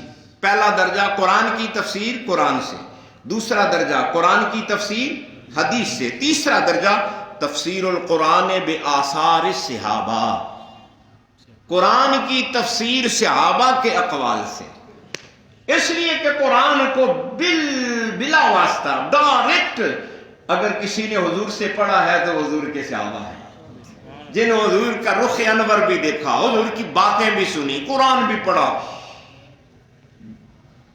حضرت سیدنا فاروق اعظم جیسی ہستی جن کو ساری عربی بھی آتی تھی، علم کے بھی ماہر تھے، کتابت کے بھی ماہر تھے، لیکن سونے 12 سال انہوں نے بھی لگا کر سورہ بقرہ مصطفیٰ کریم سے پڑھی ہے۔ سبحان اللہ، 12 سال میں سورہ بقرہ انہوں نے حضور علیہ السلام سے پڑھی ہے۔ تبھی تو پھر عمر کا یہ مقام تھا، جب نیل خشک ہو گیا، پانی آنا بند ہو گیا، تو عمر نے کہا اے نیل اگر اللہ کے حکم سے بہتا ہے تو عمر تجھے کہتا ہے بہنا شروع کر دے، اپنی مرضی سے بہتا ہے تیری ہمیں ضرورت ہی نہیں ہے۔ لوگ حیران تھے کہ دریا بھی کبھی کسی کے خط کا حکم مانتے ہیں۔ عمر بن عاص نے کہا اور کسی کا مانے نہ مانے محمد کے غلام کا حکم مانتے ہیں، یہ عمر کا آرڈر آیا ہے، ضرور مانتے ہیں، ضرور مانتے ہیں۔ حضرت عمر فاروق صحابہ جنہوں نے حضور سے احادیث کے ذریعے قرآن سمجھا، یہ تفسیر بالآثار صحابہ تیسرا درجہ تفسیر ہے۔ مثال کے طور پر ایک مثال دیتا ہوں، قرآن مجید میں اللہ تعالیٰ نے فرمایا الذین بدلوا نعمت اللہ کفرا، وہ لوگ جنہوں نے اللہ کی نعمت کو کفر سے بدل دیا۔ اس آیت میں نعمت سے مراد کیا ہے؟ سید المفسرین حضرت عبداللہ ابن عباس، یہ حضور کے صحابہ سے وہ ہیں جن کو جبرائیل نے خبر و حاضل امہ کہا ہے، سب سے بڑے مفسر، اور یہ مولا علی کے شاگرد بھی ہیں۔ تفسیری روایات میں سب سے زیادہ روایات مولا علی سے قرآن مجید کی ملتی ہیں، اور اس کے بعد ان سے حضرت عبداللہ ابن عباس یہ فرماتے ہیں کہ نعمت اللہ ہوا محمد صلی اللہ علیہ وسلم، کہ اس آیت میں نعمت اللہ سے مراد حضور نبی اکرم صلی اللہ علیہ وآلہ وسلم کی ذات گرامی ہے۔ صحابہ میں مولا علی صدر المفسرین ہیں، پھر عبداللہ ابن عباس ہیں، عبداللہ ابن مسعود ہیں، حضرت عثمان، حضرت عمر، حضرت بکر صدیق، خلفائے راشدین، ابی بن کعب، حضرت زید بن ثابت، حضرت موسیٰ عشری، عبداللہ ابن زبیر رضوان اللہ علیہ مجمعین، یہ وہ ہستیاں ہیں صحابہ میں جو مفسرین تھے، اور قرآن کی تفسیری روایات ان سے ہمیں کتب تفاسیر کے اندر ملتی ہیں۔ یہ 3 درجے ہو گئے، قرآن کی تفسیر قرآن سے، قرآن کی تفسیر قرآن کی تفسیر صحابہ کے اقوال سے۔ چوتھا درجہ تفسیر کا ہے تفسیر القرآن بآثار تابعین، تابعین کے اقوال سے قرآن کی تفسیر کرنا، اس لیے کہ تابعین وہ عظیم المرتبت شخصیات ہیں جنہوں نے حضور کے صحابہ سے عکس فیض کیا ہے۔ یہ خیر القرون کرنی ثم الذین یلونہم ثم الذین یلونہم، یہ وہ لوگ ہیں جو حضور کے بہترین زمانے کے قریب زمانے سے تعلق رکھتے ہیں۔ جیسے قرآن مجید کی آیت وَاعْتَصِمُوا بِحَبْلِ اللَّهِ جَمِيعًا وَلَا تَفَرَّقُوا، اللہ کی رسی کو مضبوطی سے تھامو اور آپس میں فرقے نہ بنو۔ اس آیت میں وَاعْتَصِمُوا بِحَبْلِ اللَّهِ سے مراد کیا ہے؟ حبل اللہ، اللہ کی رسی کون سی ہے؟ کوئی مونج کی رسی تھوڑی ہے، کوئی گھاس کی رسی تھوڑی ہے، کوئی ببڑ یا روئی کی بٹی ہوئی رسی تو تھوڑی ہے۔ تو حبل اللہ سے مراد کیا ہے؟ تو حضرت امام جعفر الصادق رضی اللہ تعالی عنہ جو تابعین میں ہیں، وہ فرماتے ہیں نحن اہل البیت حبل اللہ، لوگوں حبل اللہ سے مراد ہم آل بیت عطا ہیں۔ وَاعْتَصِمُوا بِحَبْلِ اللَّهِ، اللہ کی رسی کو مضبوطی سے تھامو، یعنی حضور کی آل بیت کا دامن مضبوطی سے تھام لو۔ یہ چوتھی تفسیر ہو گئی جی۔ پھر دہراتا ہوں، قرآن کی تفسیر قرآن سے، قرآن کی تفسیر حدیث سے، قرآن کی تفسیر صحابہ کے اقوال سے، اور قرآن کی تفسیر تابعین کے اقوال سے، اور 5ویں تفسیر جو ہے تفسیر القرآن باللغت العربیہ، قرآن کی تفسیر عربی لغت سے۔ عربی لغت سے قرآن پڑھنے کے لیے عربی لغت کا جاننا بھی ضروری ہے۔ عربی لغت کے اعتبار سے تفسیر کرنا، اس لیے کہ قرآن عربی زبان میں نازل ہوا ہے۔ اللہ خود فرماتا ہے بِلِسَانٍ عَرَبِيٍّ مُبِينٍ، ہم نے قرآن کو فصیح بلیغ عربی میں اتارا ہے۔ اس کی مثال میں آپ کو دیتا ہوں۔ سیدنا فاروق اعظم رضی اللہ تعالیٰ عنہ ایک دن برسر ممبر خطبہ دے رہے تھے، یہ ایک آیت پڑھی، اس میں یہ لفظ آیا او یاخذہم علی تخوف۔ حضرت فاروق اعظم نے کہا لوگوں تم میں سے کوئی ہے جو مجھے اس کا معنی بتائے، تخوف کا معنی کیا ہے؟ تخوف کا معنی کیا ہے؟ فاروق اعظم حضور کے خلیفہ دوم ہیں، حضور کے سسر بھی ہیں، ان کی بیٹی حضور کے نکاح میں ہے، مراد رسول بھی ہیں، مرید رسول بھی ہیں، بڑا مرتبہ ہے۔ 12 سال حضور سے سورہ بقرہ پڑھی ہے، لیکن ممبر پر کہہ رہے ہیں، ممبر پر ہم کس بات کی مولی ہیں، کہتے ہیں لوگوں مجھے اس کا معنی نہیں آتا، تم میں سے کوئی ہے مجھے بتائے۔ او یاخذہم علی تخوف، یہ تخوف کا معنی کیا اور مطلب کیا ہے؟ ایک بوڑھا آدمی کھڑا ہو گیا، ایک بوڑھا آدمی کھڑا ہو گیا اور کہنے لگا، وہ قبیلہ بنو حذیل سے تعلق تھا، اس نے عرض کی اے امیر المومنین، یہ ہماری لغت کا لفظ ہے، یہ ہماری زبان کا لفظ ہے، ہماری لغت کا لفظ ہے۔ یہاں التخوف کا معنی التنقص، آہستہ آہستہ کسی چیز کا گھٹتے چلا جانا۔ آپ نے پوچھا کیا کسی عرب شاعر نے اسے استعمال بھی کیا ہے؟ کہا ہاں، ہمارے قبیلے کا ایک بہت بڑا شاعر ہے ابو کبیر حضلی، اس نے یہ لفظ استعمال کیا ہے اور اس کا یہ شعر ہے، میں پڑھ کے سناتا ہوں۔ اس نے شعر پڑھا، کہنے لگا کہ تخوف الرحل تعمقاً قردن کما تخوف العود نبعت السفن، کہ کجاوے نے میری اونٹنی کی موٹی تازہ اونچی کوہان کو گھسا گھسا کر کم کر دیا، جس طرح نبا درخت کی لکڑی کو گھسانے والا آلہ گھسا کر چھوٹا کر دیتا ہے۔ کہا تخوف کا لفظ اس شعر میں انہوں نے اس معنی میں استعمال کیا ہے، کسی چیز کا آہستہ آہستہ آہستہ اس کو ختم کر دینا، مٹا دینا۔ اللہ نے فرمایا او یاخذہم علی تخوف، معنی اس آیت کا یہ ہے لوگو اللہ یا تو تمہیں یک بارگی عذاب دے گا، یا صبح آئے گا یا شام آئے گا، یا تمہیں پتہ بھی نہیں چلے گا۔ اللہ تم میں ایسی بات پیدا کر دے گا، تمہیں آہستہ آہستہ آہستہ آہستہ مٹا ڈالے گا، تمہیں سمجھ بھی نہیں آئے گی، اور اللہ کا عذاب تمہیں دنیا سے ختم کر دے گا۔ یہ ہے قرآن مجید کی تفسیر عربی لغہ کے ساتھ۔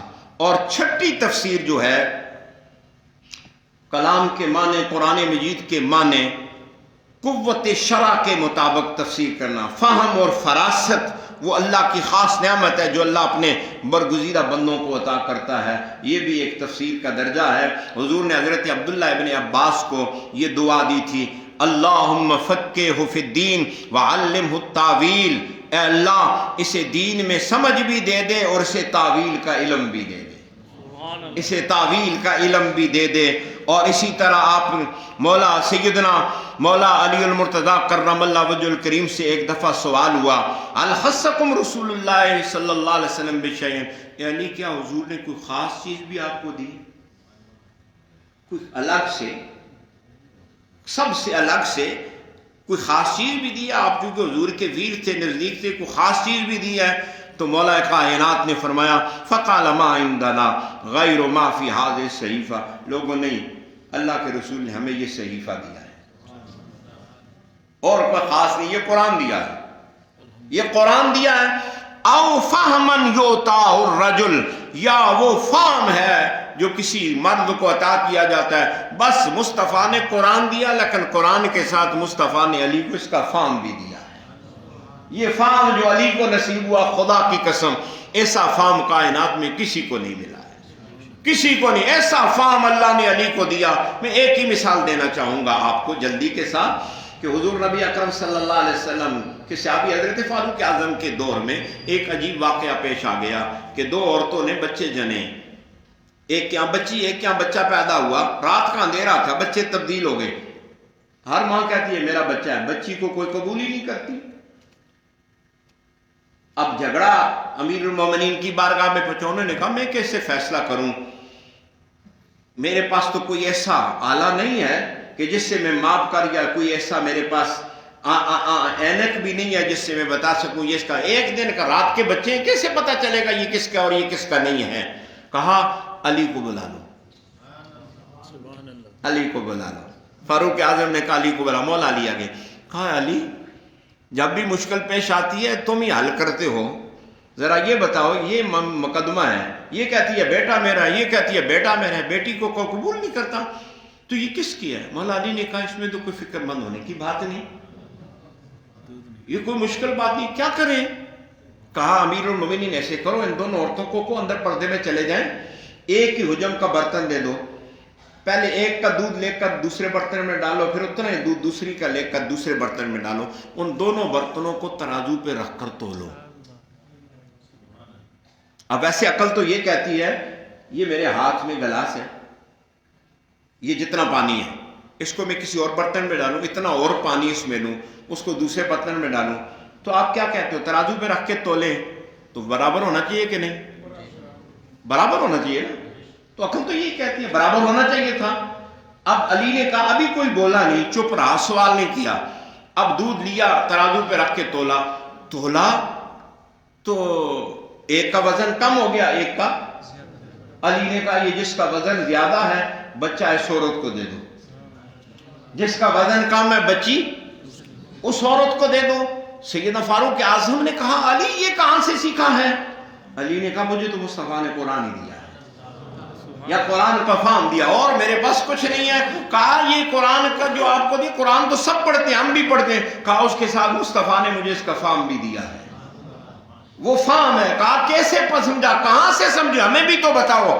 مولا کائنات نے کہا, اللہ قرآن مجید میں کہتا ہے یوصیکم اللہ فی اولادکم للذکر مثل حظ الانثیین, اللہ تمہیں حکم دیتا ہے اولاد کے بارے میں کہ تم دو عورتوں کے برابر مرد کو حصہ دو, مرد کو دگنا حصہ دو اور عورت کو ایک. کہا جس رب نے وراثت میں مرد کا حصہ دگنا رکھا ہے, عورت کا حصہ اکیرا رکھا, اسی مرد نے ماں کی چھاتی میں جس سال بچہ پیدا ہوگا اس کا دودھ طاقت میں 2 گنا زیادہ ہوگا, اور جس سال اسی ماں کی وہاں بچی پیدا ہوگی اس کی چھاتی میں اللہ نے جو دودھ رکھا اس سے 1 گنا کم رکھا ہے. یہ میرے رب کی حکمت ہے اور اس کا فیصلہ ہے. یہ فیصلہ, یہ فہم تھا جو اللہ نے مولا کائنات کو عطا فرمایا. حضرت سیدنا علی ابن ابی طالب کرم اللہ وجہ الکریم کو اللہ نے یہ فہم عطا فرمایا. تو یہ چھٹا درجہ تفسیر قرآن کا یہ ہے کہ اللہ کسی کو فہم عطا فرما دے. یہ رب کے فضل کے بغیر یہ کام ہو سکتا نہیں ہے. یہ فہم علی کو ملا ہے, اور علی کی صدقے میں اولاد علی کو اللہ نے عطا فرمایا ہے. اور علی کے چاہنے والے جب قرآن کی تفسیر کرتے ہیں اس کا رنگ ہی اور ہوتا ہے, اور باقی جب کرتے ہیں اس کا رنگ ہی اور ہوتا ہے. 7ویں تفسیر کا درجہ جو ہے وہ تفسیر القرآن بالرائے ہے. اپنی رائے سے قرآن کی یہ تفسیر بالکل حرام ہے. رائے سے قرآن کی تفسیر کرنا بالکل ناجائز ہے, بالکل حرام ہے. نبی اکرم نور مجسم صلی اللہ علیہ وآلہ وسلم کے قلب پر اترنے والے قرآن نے کہا وَلَا تَقْفُ مَا لَيْسَ لَكَ بِهِ علم, اس کے پیچھے مت پڑو جس کا تمہیں علم. وَأَن تَقُولُوا عَلَى اللَّهِ مَا لَا تَعْلَمُونَ, اور نہ کہو اللہ پر وہ بات جو تم جانتے پتہ ہی نہیں ہے, علم ہی نہیں ہے. تو رائے سے تفسیر کرنا ٹھیک. نبی اکرم صلی اللہ علیہ وسلم نے فرمایا من قال فی القرآن بغیر علم فلیتبوأ مقعدہ من النار, جس نے اپنی مرضی سے قرآن میں کوئی بات کی بغیر علم کے وہ اپنا ٹھکانہ دوزخ میں جان لے. دوسری حدیث میں فرمایا من تکلم فی القرآن برأیہ واصاب فقد اخطا, جس نے قرآن میں اپنی مرضی سے کوئی بات کی اور درست بات کی فقد اخطا, حضور نے فرمایا پھر بھی خطا کی, پھر بھی غلطی کی ہے, بغیر کسی تفسیر کے حوالے کے. قول رسول یا قرآن یا قول صحابی یا قول تابعی یا فہم کامل یا کوئی لغت کی مدد سے جب تک وہ معنی متعین نہیں ہوتا اس وقت تک آپ نے اس کا معنی نہیں کرنا ہے. یہ چند بنیادی باتیں عرض کرنے کے بعد میں اب ہم قرآن حکیم کھولتے ہیں. باقی باتیں انشاءاللہ ساتھ ساتھ یہ بھی چلتی رہیں گی. آج ہم آغاز کرتے ہیں قرآن مجید سے سورہ فاتحہ کا. اعوذ باللہ من الشیطان الرجیم, بسم اللہ الرحمن الرحیم. رحمتوں والے مہربان اللہ کے نام سے شروع۔ سورۃ الفاتحہ یہ قرآن مجید کی پہلی سورہ ہے۔ سورۃ الفاتحہ کی 7 آیات اور 1 رکوع ہے۔ سورۃ الفاتحہ مکۃ المعظمہ میں نازل ہوئی ہے۔ ائمہ تفسیر کے 2 قول ہیں کہ یہ مکہ میں بھی نازل ہوئی ہے اور مدینہ میں بھی 2 نزول ہیں، ایک دفعہ مکہ میں اتری ہے اور ایک دفعہ مدینہ میں، اسی لیے اس کو 7 مثانی بھی کہتے ہیں۔ اس کا ایک نام 7 مثانی بھی ہے، یعنی 7 آیتیں 2 مرتبہ نازل ہوئی، ایک دفعہ مکہ میں نازل ہوئی اور ایک دفعہ مدینہ شریف میں نازل ہوئی ہے۔ حضرت ابن عباس رضی اللہ تعالی عنہ فرماتے ہیں کہ حضور علیہ الصلوۃ والسلام کے پاس جبرائیل امین موجود تھے۔ اچانک ایک آواز آئی اوپر کی طرف سے، فرفع جبرائیل علیہ السلام بصرہ الی السماء، جبرائیل علیہ السلام نے اپنی نگاہیں اٹھا کر آسمان کی طرف دیکھا تو فقال ھذا باب، یا رسول اللہ یہ ایک دروازہ ہے آسمانوں میں، یہ آج کھلا ہے اور اس سے پہلے کبھی نہیں کھلا، آج یہ دروازہ کھلا ہے۔ قال فنزل منه ملک، اور اس سے ایک فرشتہ بھی یا رسول اللہ اترا ہے، اور اتنے میں وہ فرشتہ حضور کی بارگاہ میں آ گیا اور آ کر عرض کی، یا رسول اللہ سلام کے بعد، ابشر بنورین اوتیتہما لم یؤتہما نبی قبلک، یا رسول اللہ آپ کو 2 نوروں کی بشارت دینے آیا ہوں جو اس سے پہلے اللہ نے کسی نبی کو نہیں دیے۔ فاتحۃ الکتاب و خواتیم سورۃ البقرہ، ایک فاتحۃ الکتاب سورہ الحمد ہے اور دوسری سورہ بقرہ کی آخری آیات ہیں۔ اللہ نے فرمایا لن تقرأ حرفا منہما الا اوتیت، فرمایا جو بھی ان میں سے ایک حرف بھی پڑھے گا جو خزانے اس میں رکھے ہیں وہ اللہ سب عطا فرمائے۔ سورۃ الفاتحہ، سورۃ الفاتحہ یہ وہ عظیم المرتبت سورہ ہے۔ حضرت ابو سعید بن معلہ کہتے ہیں میں نماز پڑھ رہا تھا مسجد میں، حضور نے آواز دی تو میں نے جواب نہ دیا، نماز جلدی جلدی ختم کی، حضور کی بارگاہ میں حاضر ہوا، حضور علیہ السلام نے فرمایا میں نے تجھے بلایا تھا، یا رسول اللہ میں نماز پڑھ رہا تھا۔ فقال الم یقل اللہ تعالی یا ایھا الذین آمنوا استجیبوا للہ وللرسول اذا دعاکم، کہا اے سعید کیا تو نے قرآن کی آیت نہیں پڑھی؟ اللہ فرماتا ہے کہ اے ایمان والو جب اللہ اور اللہ کا رسول بلائے تو فوراً حاضر ہو جاؤ، جب اللہ اور اللہ کا رسول بلائے تو فوراً، یا رسول اللہ آئندہ غلطی نہیں ہوگی۔ پھر حضور نے فرمایا میں تجھے ایک سورت سکھاتا ہوں، ایک ایسی سورت سکھاتا ہوں جو قرآن میں سب سے بڑی سورہ، اعظم سورہ ہے، مسجد میں نکلنے سے پہلے سکھاؤں گا۔ کہتے حضور نے میرا ہاتھ پکڑا اور چلنے لگ گئے۔ کیا خوش نصیب صحابی تھا کہ حضور نے جس کا ہاتھ پکڑ کر حضور چل رہے ہیں مسجد میں، جاتے جاتے کہتے مسجد کے دروازے سے حضور نکلنے لگے تو میں نے عرض کی یا رسول اللہ آپ نے کہا تھا میں کوئی عظیم سورت سکھاؤں گا، تو حضور نے فرمایا الحمدللہ رب العالمین یا سب المثانی والقرآن العظیم الذی اوتیتو، کہا وہ الحمدللہ رب العالمین، یہ 7 آیتیں ہیں اور اس کو اللہ نے قرآن حکیم بھی کہا ہے، یہ قرآن عظیم بھی کہا ہے۔ یہ سورہ فاتحہ یہ وہ سورہ ہے کہ حضور علیہ السلام نے فرمایا، اللہ فرماتا ہے کہ میں نے سورہ فاتحہ کو اپنے اور بندے کے درمیان میں نے تقسیم کر دیا ہے، آدھی میرے لیے آدھی میرے بندے کے لیے ہے، اور میرے بندے کے لیے وہ ہے جو اس نے مجھ سے سوال کیا۔ پھر رسول اکرم صلی اللہ علیہ وسلم نے فرمایا بندہ جب کہتا ہے الحمدللہ رب العالمین، اللہ کہتا ہے حمدنی عبدی، میرے بندے نے میری تعریف کی ہے۔ پھر بندہ کہتا ہے الرحمن الرحیم، اللہ کہتا ہے اثنى علی عبدی، بندے نے میری ثنا بیان کی۔ پھر بندہ کہتا ہے مالک یوم الدین، اللہ فرماتا ہے مجدنی عبدی، بندے نے میری بزرگی بیان کی۔ پھر بندہ پڑھتا ہے ایاک نعبد و ایاک نستعین، اللہ فرماتا ہے یہ میرے اور میرے بندے کے درمیان ہے، بندے نے جو مجھ سے مانگا ہے میں نے اسے عطا کر دیا ہے، بندے نے جو مجھ سے مانگا ہے کہ اللہ میں تیری ہی عبادت کروں اور تجھی سے مدد چاہوں، رب نے کہا میں نے بندے کو دے دیا ہے، بندگی بھی میری کرے گا اور مدد بھی میں تجھے عطا فرماؤں گا۔ اہدنا الصراط المستقیم صراط الذین انعمت علیہم غیر المغضوب علیہم ولا الضالین. جب بندہ یہ پڑھتا ہے اللہ فرماتا ہے یہ سارا میرے بندے کے لیے ہے، اور جو مجھ سے مانگا ہے میں نے اسے دے دیا ہے. اس نے مجھ سے صراط مستقیم مانگا، میں نے دے دیا. اس نے مجھ سے گمراہوں سے بچنے کی دعا مانگی، میں نے اسے گمراہوں سے بچا لیا ہے. تو یہ سورہ فاتحہ جو ہے یہ بندے اور رب کے درمیان تقسیم کی گئی ہے، آدیات کی گئی ہے. یہ وہ عظیم المرتبت سورہ ہے.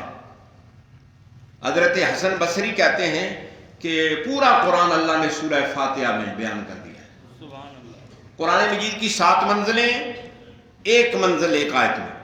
اور مولا علی المرتضیٰ فرماتے ہیں اگر میں سورہ فاتحہ کی تفسیر لکھوں، اتنی کتابیں لکھ ڈالوں کہ 70 اونٹ کتابوں کو نہ اٹھا سکیں. اتنی کتابیں کہ 70 اونٹ ان کتابوں کو، گویا 10 اونٹ ایک آیت کی تفسیر لکھوں تو 10 اونٹ اس کو نہ اٹھا سکیں. یہ علی کا علم ہے.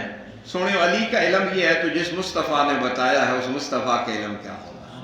آقا کریم علیہ الصلوۃ والسلام کے علم کا مقام اور مرتبہ کیا ہوگا؟ پھر مولا کائنات نے کہا ان 7 آیتوں کا علم، سورہ فاتحہ کا علم اللہ نے بسم اللہ میں رکھ دیا ہے، اور بسم اللہ کا علم اللہ نے بسم اللہ کی با میں رکھ دیا ہے، اور با کا علم اس کے نقطہ میں ہے. فرمایا لوگوں انا نقطۃ البا. مولا علی نے کہا با کا نقطہ میں علی ہوں، با کا نقطہ میں. اسی لیے علی بو تراب ہے. با کا نقطہ ہے با کے نیچے، اور نیچے کا ہونا مانا ہوتا ہے عاجزی، تواضع، ان کی ساری. یہ پورا قرآن تو عاجزی سکھاتا ہے. اور با مصاحبت کے لیے ہوتی ہے، ملانا. با مصاحبت کا معنی ملانا. تو گویا یہ سارا قرآن بسم اللہ الحمدللہ میں، الحمدللہ بسم اللہ میں، بسم اللہ با میں. اور با ملاتا ہے کس سے؟ اللہ سے. گویا قرآن پڑھ کے بندہ اپنے اللہ سے مل جاتا ہے. جو قرآن پڑھتا ہے وہ رب سے ملتا ہے، وہ رب سے ملتا ہے. روحانی دنیا میں اللہ کا جو وسیلہ اللہ تک پہنچنے کا وہ 2 راستے ہیں. ایک نبوت کا راستہ، ایک ولایت کا راستہ. نبوت کا راستہ تو حضور اس کے سردار ہیں، اور جو ولایت کا راستہ ہے فرمایا وہ علی المرتضیٰ اس کے سردار ہیں. جتنے بھی ولی واصل باللہ ہوتے ہیں وہ مولا علی سے ہوتے ہیں. یہ معنی ہے انا نقطۃ البا، میں با کا نقطہ ہوں. با تمہیں اللہ سے ملاتا ہے، وہ کوئی اور نہیں ہے، وہ میں علی ہوں جو تمہیں خدا سے ملاتا ہوں، جو تمہیں خدا سے ملاتا ہوں. انا نقطۃ البا، میں با کا نقطہ ہوں. سورہ فاتحہ کے مشہور نام تو الفاتحہ ہے، لیکن اس کے 20-22 نام ہیں. اس کو سورۃ الفاتحہ بھی کہتے ہیں، اس کو سورۃ الدعا بھی کہتے ہیں، سورۃ الشفا بھی کہتے ہیں، سورۃ الصلاۃ بھی کہتے ہیں، سورۃ الحمد بھی کہتے ہیں، سورۃ الشکر بھی کہتے ہیں، سورۃ الکنز بھی کہتے ہیں، سورۃ الوافیہ بھی کہتے ہیں، سورۃ الکافیہ بھی کہتے ہیں، سورۃ الشافیہ بھی کہتے ہیں، سورۃ السوال بھی کہتے ہیں، سورۃ المسئلہ بھی کہتے ہیں، سورۃ المناجات بھی کہتے ہیں، سورۃ التفویض بھی کہتے ہیں، سبع مثانی بھی کہتے ہیں، ام القرآن بھی کہتے ہیں، ام الکتاب بھی کہتے ہیں، سورۃ الرقیہ بھی کہتے ہیں، اساس القرآن بھی کہتے ہیں، سورۃ الواقعہ بھی کہتے ہیں، سورۃ النور بھی کہتے ہیں، فاتحۃ القرآن بھی کہتے ہیں، اور فاتحۃ الکتاب بھی کہتے ہیں. یہ 22 نام ہے، اور ہر معنی کا ایک مطلب ہے، ایک مدعا ہے. وہ تفصیلی درس میں کبھی عرض کروں گا کہ ان معانی کا فاتحہ کے ساتھ کیا تعلق اور کیا واسطہ ہے. سورۃ الفاتحہ میں اللہ تبارک و تعالیٰ نے جو مضامین بیان کیے، ترجمہ پڑھتے ہیں اور پھر مضامین میں عرض کرتا ہوں. الحمدللہ رب العالمین، سب تعریفیں اللہ کے لیے جو تمام جہانوں کا رب ہے. الرحمن الرحیم، رحمتوں والا مہربان. مالک یوم الدین، جزا کے دن کا مالک. ایاک نعبد و ایاک نستعین، تیری ہی ہم عبادت کریں اور تجھی سے مدد چاہیں. اہدنا الصراط المستقیم، تو چلا ہمیں سیدھی راہ.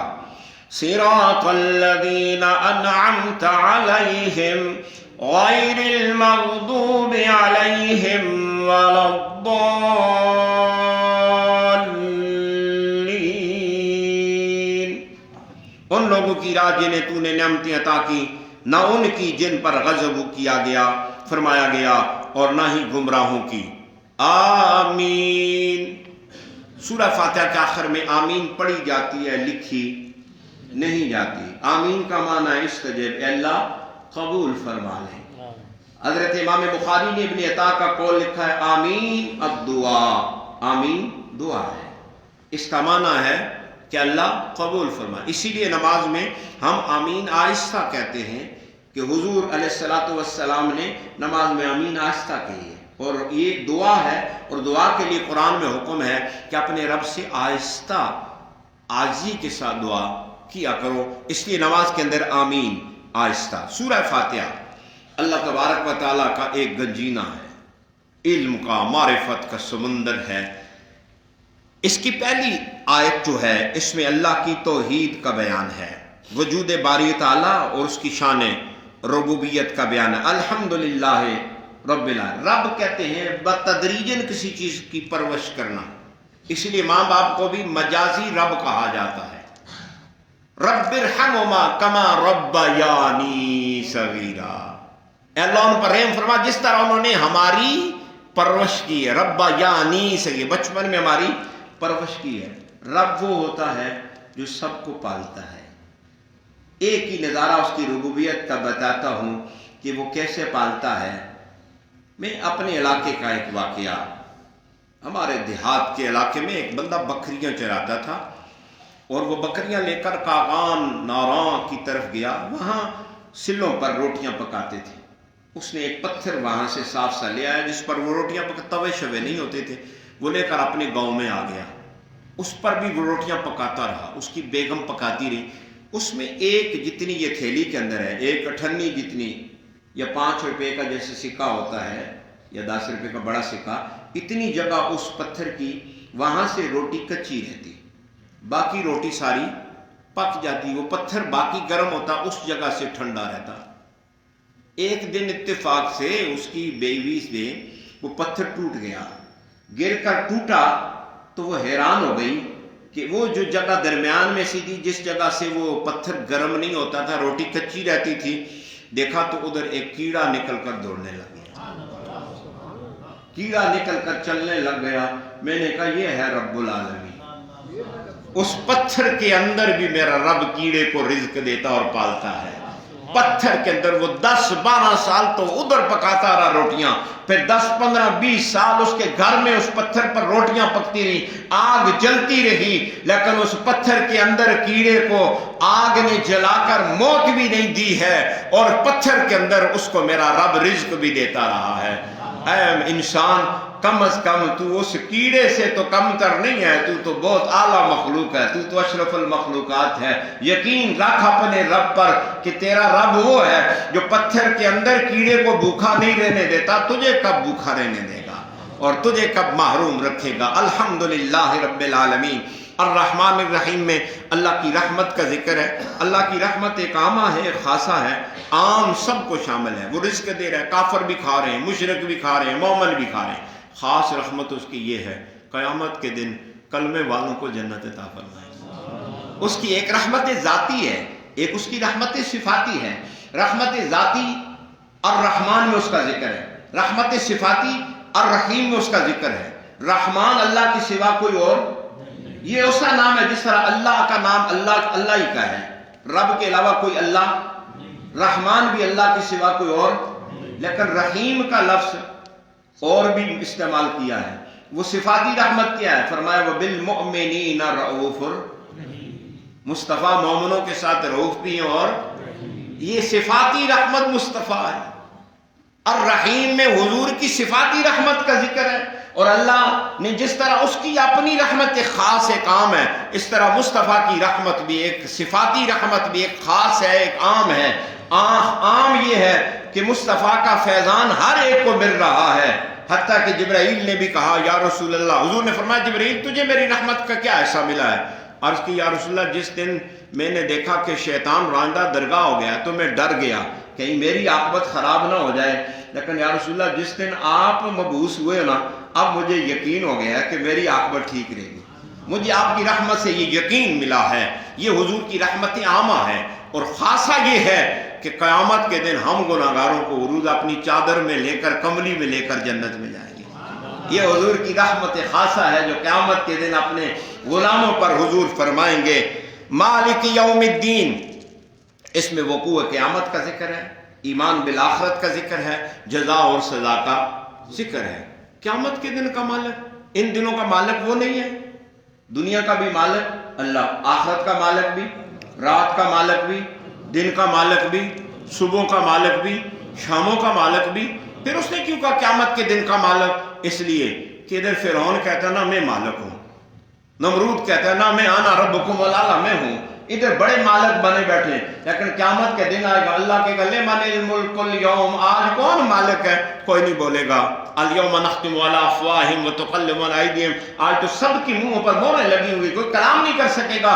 اللہ خود کہے گا للہ الواحد القہار، آج ملکیت صرف اللہ واحد قہار کے لیے، مالک صرف اللہ اور کوئی مالک نہیں ہے۔ قیامت کے دن اللہ کی ملکیت کا مکمل ظہور ہوگا، اسی لیے حضور قرآن نے کہا مالک یوم الدین، وہ قیامت کے دن کا ایاک نعبد و ایاک نستعین، اس میں معبود حقیقی، اخلاص فی العبادت، مستعان حقیقی اور استعانت فی العبادت للعبادت کا ذکر ہے۔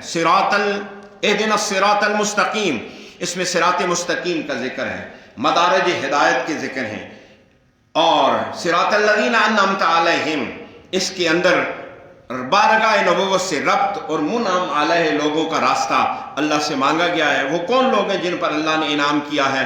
کہا وہ نبی ہیں، صدیق ہیں، شہید ہیں، صالحین ہیں، وہ شہداء ہیں، ان کا راستہ صراط مستقیم ہے۔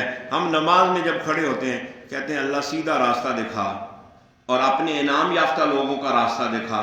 وہ انعام یافتہ لوگ نبی ہیں، صدیق ہیں، شہداء ہیں، اولیاء ہیں۔ سونے اور نماز میں تو ہم ان کا راستہ مانتے ہیں، تو نماز سے باہر ہو کر ان سے کیوں بگاڑیں؟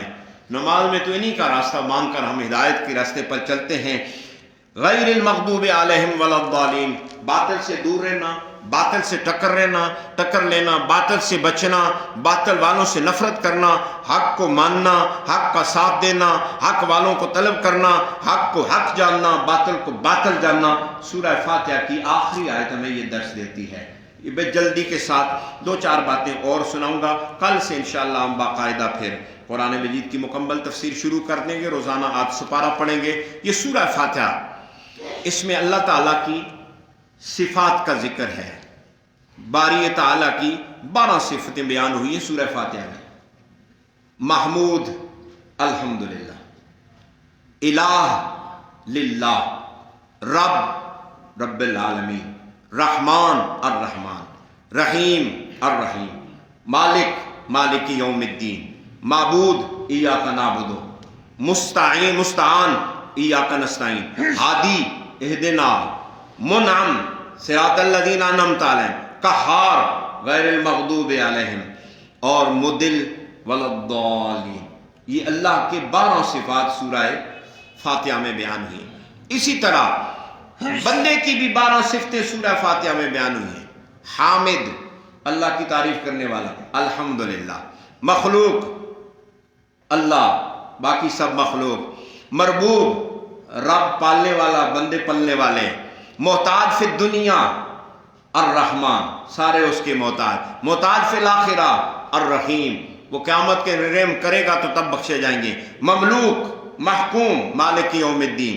عابد، مطیع، ایاک نعبد۔ مستعین، مستمد، اللہ سے مدد مانگنے والا، ایاک نستعین۔ طالب ہدایت یا ہدایت یافتہ، اہدنا الصراط المستقیم۔ منعم علیہ یا انعام یافتہ، صراط الذین انعمت علیہم۔ مستحق کار و غضب، غیر المغضوب علیہم، اور مستحق دلالت اور گمراہی، ولا الضالین۔ یہ 12 بندے کی صفت بھی اس میں بیان ہے۔ سورہ فاتحہ انسان کی تشکیل کرتی ہے، انسان کو سورہ فاتحہ سے سکھاتی ہے کہ عالمگیر انسانی اخوت کا انسان پیکر بن جائے۔ عالمگیر اخوت کا پیکر وہ ہے رب العالمین۔ ہم اس رب کو مانتے ہیں جو عالمین کا رب ہے، تو قرآن کہتا ہے ٹکڑے میں نہ بٹو، اپنا سینہ کشادہ رکھو۔ شرق تا غرب مسلمان آپس میں بائی ہیں، کل جسد واحد۔ انسان رحمت و شفقت کا پیکر بن جائے۔ الرحمن الرحیم، انسان کی تربیت کر رہا ہے کہ رحمت اور شفقت کا پیکر بن جاؤ، انسان عدالت اور امانت کا پیکر بن جائے۔ مالک یوم الدین بتا رہا ہے قیامت کے دن ہر ایک کو جزا اور سزا ہوگی، ادھر دنیا میں بھی تم عدل اور امانت اختیار کرو۔ استغنا اور عزت نفس کا پیکر، ایاک نعبد و ایاک نستعین سکھا رہی ہے، صرف تیری عبادت کروں اور تجھی سے مدد چاہوں۔ بندہ ہر کسی کا ڈر نکال دے، مولا کا ہو جائے، پھر دیکھو اللہ کتنے کرم کرتا ہے۔ تواضع اور نیاز مندی، اہدنا الصراط المستقیم، بندہ جھک جاتا ہے اللہ کے سامنے، مولا بس تو ہی ہے سب کچھ عطا کرنے والا۔ اعتدال اور توازن کا پیکر، صراط الذین انعمت علیہم، سیدھا راستہ، بندے کو اعتدال اور توازن سکھا رہی ہے، اور حق اور باطل میں امتیاز کرنا۔ غیر المغضوب علیہم ولا الضالین، سورہ فاتحہ ہم نماز میں پڑھتے ہیں، ہر نماز میں ہر رکعت میں سورہ فاتحہ کا پڑھنا واجب ہے، اس کی ہر آیت واجب ہے۔